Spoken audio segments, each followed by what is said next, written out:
మన ఇండియన్ సినిమానే మార్చబోయే 5 సినిమాలు పార్ట్ 4, పార్ట్ 1, పార్ట్ 2, పార్ట్ 3 కావాలంటే కింద కనబడుతున్న రిలేటెడ్ లింక్ ని క్లిక్ చేసి చూడండి. నంబర్ 4 మహేష్ బాబు గారు అలాగే ఎస్ఎస్ రాజమౌళి గారి కాంబినేషన్ లో రాబోతున్న SSME 29 మూవీ. ట్రిబులర్ లాంటి మూవీతో బ్లాక్ బస్టర్ కొట్టిన తర్వాత ఎస్ఎస్ రాజమౌళి గారు చాలా గ్యాప్ తీసుకొని SSME 29 మూవీని అయితే తీస్తున్నారు. అయితే ఈసారి మాత్రం పాన్ ఇండియాగా కాకుండా ఈ SSME 29 మూవీని పాన్ వరల్డ్ గా రిలీజ్ చేయాలని ప్లాన్ చేస్తున్నారు. ఇప్పటిదాకా మన ఇండియాలో ఏ సినిమాని కూడా 129 దేశాల్లో మాత్రం రిలీజ్ చేయలేదు మావా. కానీ ఇప్పుడు ఎస్ఎస్ రాజమౌళి గారు ఈ SSME 29 మూవీని 129 దేశాల్లో రిలీజ్ చేయాలన్న ప్లానింగ్ లో ఉన్నారు. అండ్ ఇంకో విషయం ఏమిటంటే రాజమౌళి గారే ఫస్ట్ పాన్ ఇండియాని స్టార్ట్ చేశారు మావా. అలాగే ఇప్పుడు SSME 29 మూవీతో పాన్ వరల్డ్ అనే కాన్సెప్ట్ ని స్టార్ట్ చేయబోతున్నారు. ఈ SSME 29 మొత్తం కూడా యాక్షన్ అడ్వెంచర్ అలాగే ఫారెస్ట్ బ్యాక్ డ్రాప్ లో అయితే వస్తుంది.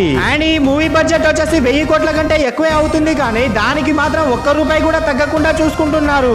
ఏకంగా అవతార్ మూవీ తీసిన జేమ్స్ కెమెరాన్ గారితోనే మహేష్ బాబు గారి ఫస్ట్ లుక్ పోస్టర్ ని అలాగే ఈ మూవీ టైటిల్ ని రివీల్ చేయించబోతున్నారు. ఈ SSME 29 మూవీ కోసం ఎంతమంది ఈగర్ గా వెయిట్ చేస్తున్నారు? అలాగే ఈ SSME 29 మూవీ 5000 కోట్లు కొట్టగలదా లేదో కామెంట్ చేయండి.